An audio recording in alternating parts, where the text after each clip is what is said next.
Alhamdulillahirabbil alamin wassalatu wassalamu ala asrofil anbiya'i wal mursalin wa ala alihi washabbihi ajmain, amma ba'd. Bersyukur kepada Allah Subhanahu wa taala, saya Supriyatna, guru mata pelajaran PAI dan Budi Pekerti, bisa bertemu kembali dengan anak-anakku sekalian dan adik-adik. Semoga kalian tetap sehat dan tetap semangat terus ya. Mata pelajaran PAI dan Budi Pekerti pada hari ini insyaallah kita akan membahas menghindarkan diri dari perbuatan zina dan pergaulan bebas. Pada kesempatan kali ini kita akan membahas bagaimana supaya diri kita terhindar dari zina dan pergaulan bebas.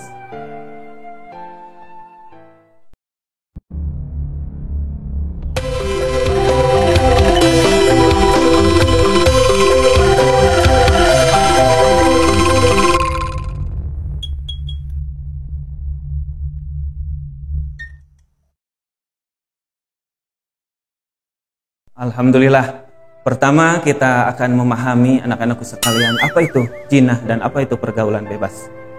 Zina yaitu melakukan hubungan suami istri di luar ikatan tali pernikahan, sedangkan kita mengetahui hal ini sangat dilarang oleh norma baik sosial maupun agama, dan ini sangat dilarang oleh aturan-aturan yang berlaku dimanapun dan kapanpun dan siapapun di mana tempatnya. Ayo kita renungi dampak dari zina ini. Janin yang berada dalam rahim diaborsi dan bayi yang terlahir dilantarkan bahkan dibuang, makhluk mulia ciptaan Allah yang berdosa menjadi korban dari perbuatan keji perzinahan. Itulah mengapa kita harus menghindari zina dan pergaulan bebas. Ayo renungkan dampaknya dari perbuatan ini. Nauzubillah min dzalik kalau ini terjadi kepada kita. Sebelumnya mari kita renungkan dan hayati video berikut ini, fakta dan realita yang ada dalam kehidupan kita. Semoga bisa membangkitkan kesadaran kita untuk menghindari perbuatan perilaku zina dan pergaulan bebas.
Nah, agama kita, agama Islam, melarang zina dan pergaulan bebas. Mari kita simak. Al-Quran telah menerangkan, memperingatkan dari bahayanya perbuatan zina dan kita pun harus betul-betul memahami ayat ini. Mari kita simak bersama ayat Al-Quran dan kita baca bersama. A'udzu billahi minasyaitonir rajim.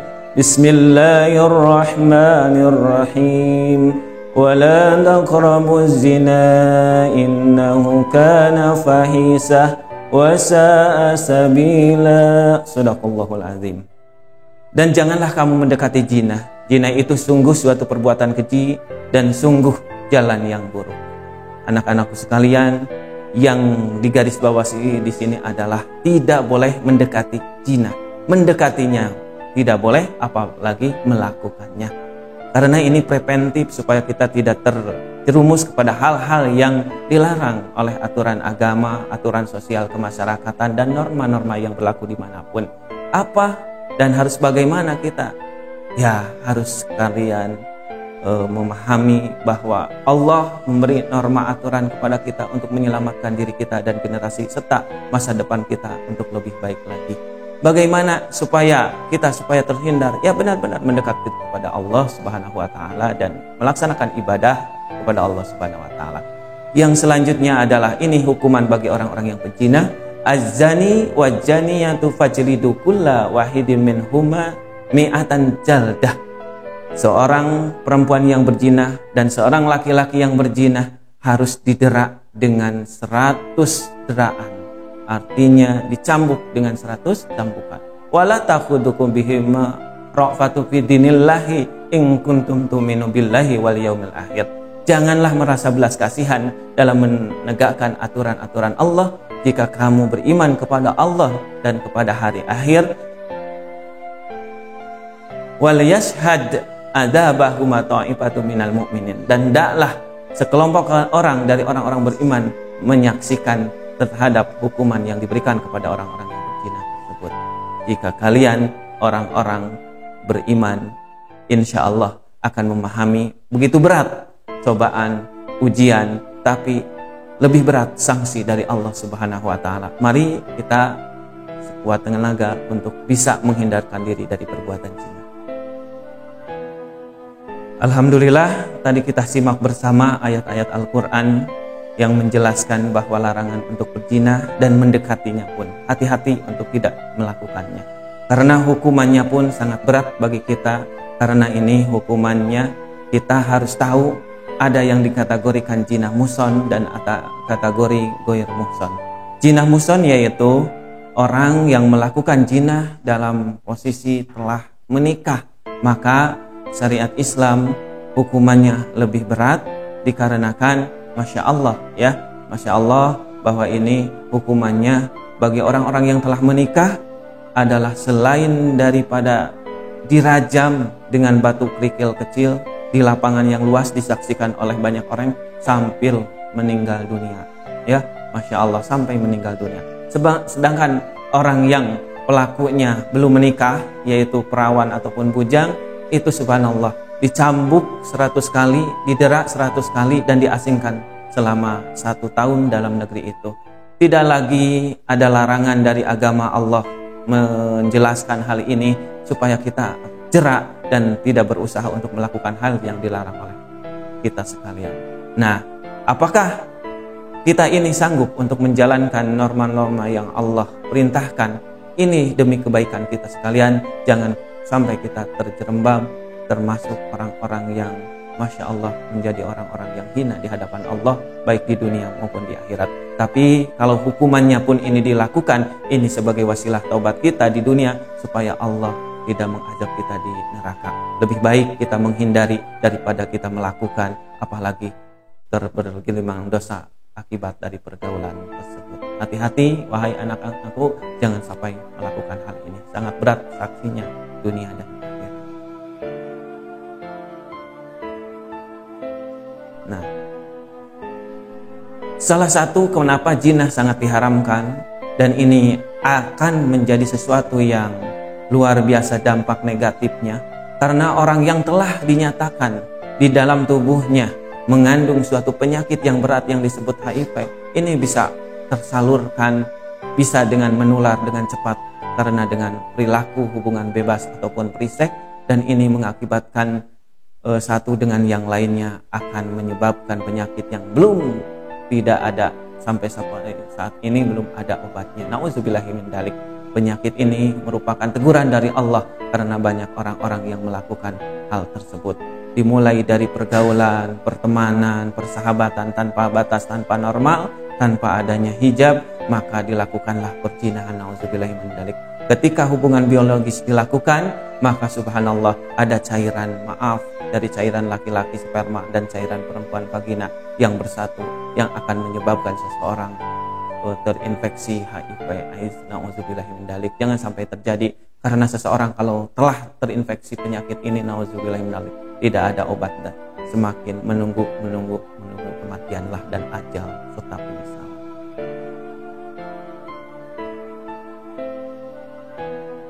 Nah, waspadalah pergaulan bebas, menghindari, ya, harus dijaga. Karena pergaulan bebas adalah interaksi yang dilakukan oleh individu dengan individu atau oleh individu dengan kelompok tanpa mengikuti norma dan nilai yang ada, baik norma agama maupun aturan dalam masyarakat.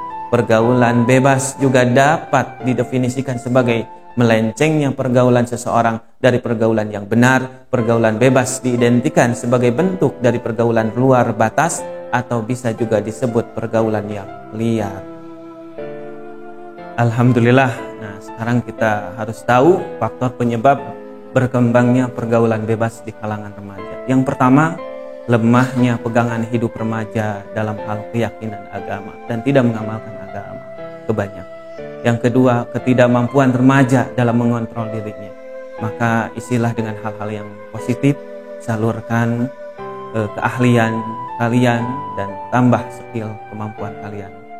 Yang selanjutnya, kurangnya perhatian orang tua. Hati-hati, orang tua kita sibuk, bapak ayah, tapi jangan sampai dijadikan alasan. Kalau kita benar-benar mencintai orang tua, insya Allah akan menghindari hal tersebut. Yang selanjutnya, pelampiasan terhadap kekecewaan yang dialaminya. Mungkin ada latar belakang sebelumnya pernah terjadi kepada dirinya supaya melampiaskan kepada yang lain. Nauzubillah, jangan sampai terjadi. Yang selanjutnya, tergesernya norma agama oleh modernisasi. Dikarenakan perkembangan modernisasi yang begini pesat dengan segala teknologi, nauzubillah, orang tanpa mengindahkan norma dan aturan sehingga terjerumus dengan pergaulan bebas tersebut. Yang selanjutnya adalah kurangnya pengetahuan tentang seks dan bahaya seks bebas. Maka hati-hati ya, untuk orang tua pun harus bisa menjaga, bekerja sama, melindungi anak-anak kita sendiri. Nah, dampak dari pergaulan bebas yang pertama, banyak merebak kenakalan remaja. Karena remaja tidak menyalurkan semua bakat potensinya yang akibatnya disalurkan dengan hal yang tidak benar, sehingga kenakalan remajalah yang banyak menyebabkan kehamilan yang tidak diinginkan. Nauzubillahi min dzalik, timbulnya kasus aborsi, terjangkitnya penyakit AIDS. Sementara itu hal yang tidak diinginkan pun membunuh akan terjadi. Ya, diawali dengan aborsi, diawali dengan nauzubillahi min dzalik menggugurkan kandungan, sebagaimana sementara hal ini dilarang oleh agama kita. Auzubillahi minasyaitonirrajim. Bismillahirrahmanirrahim. Wala taqtulu auladakum hasyata imlaq. Nahnu narzuquhum wa iyyakum in qataltum kana hithan kabira. Yang artinya, dan janganlah kamu membunuh anak-anakmu dikarenakan takut miskin, takut tidak diberikan biaya. Kami ialah yang memberikan rezeki kepada mereka dan kepadamu membunuh. Kalaupun hal ini terjadi pembunuhan, maka ini telah melakukan perbuatan yang sangat besar.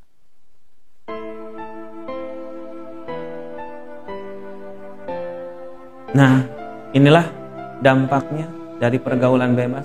Anak kecil yang berbaca Allah setelah memiliki putra dari hasil pergaulannya di luar nikah, akibatnya harus menanggung beban seperti ini.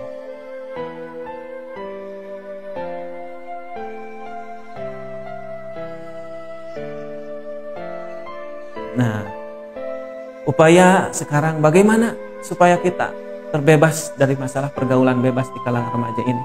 Remaja harus diarahkan pada kegiatan-kegiatan keagamaan. Tanamkan kepada diri pemuda cinta masjid dengan melibatkan menjadi komunitas masa masjid dengan berbagai lingkup kegiatannya yang islami. Hal ini terpenting menekankan kepada para remaja untuk selalu melaksanakan sholat. Kita tahu sholat, inna sholata tanha anil fahsya wal munkar. Karena sholat merupakan salah satu sarana untuk mencegah perbuatan keji dan munkar, dan ruhiyah kita terjaga oleh Allah Subhanahu wa taala.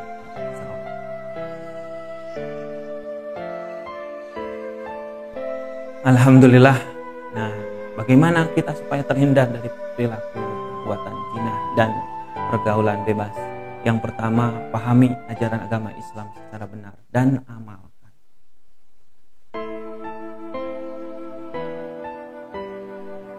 Yang kedua, berpakaianlah sesuai syariat Islam. Allah Subhanahu wa taala berkehendak memuliakan manusia, salah satunya dengan dianjurkan berpakaian berdasarkan syariat Islam yang menutup aurat, yakni bagian tubuh manusia yang tidak terlihat oleh orang lain supaya tidak mengumbar nafsu dan syahwat. Nih, yang ketiganya termasuk di sini adalah fungsi dari pakaian itu sendiri, tidak mengumbar aurat dan syahwat sebagai penutup aurat, ya, perhiasan dan keindahan, pelindung tubuh, pakaian untuk hanya beribadah kepada Allah Subhanahu wa taala. Nah, anak-anakku sekalian, para remaja, adik-adikku sekalian, manfaat dan hikmah apa sehingga zina dilarang, pergaulan bebas dilarang? Mari kita harus mengambil hikmahnya. Kenapa agama kita senang melarang hal tersebut yang sampai terjadi kepada generasi kita? Yang pertama, menjaga kesucian dan harga diri atau martabat manusia di hadapan Allah dan sesama manusia. Menjaga nasab keturunan dari percampuran yang diharamkan agama. Terhindar dari penyakit-penyakit yang berbahaya yang ditimbulkan oleh perzinaan dan pergaulan bebas. Dengan ditetapkannya hukuman yang tegas bagi pelakunya, baik itu bagi zina, pelaku muhson atau ghair muhson, akan menimbulkan efek jerah dan rasa takut untuk melakukan perbuatan keji tersebut. Yang selanjutnya, memahami keharmonisan dan ketentraman dalam berumah tangga. Mudah-mudahan kalian kelak akan membina keluarga yang sakinah, yang diridhoi oleh Allah Subhanahu wa taala. Alhamdulillah, demikianlah materi pada kesempatan kali ini. Mudah-mudahan materi yang Bapak sampaikan bisa bermanfaat untuk kalian. Jaga diri, jaga kesehatan, dan menjadi pribadi-pribadi yang unggul, mulia di hadapan Allah, mulia di hadapan manusia. Demikian, billahi taufiq wal hidayah. Wassalamualaikum warahmatullahi wabarakatuh.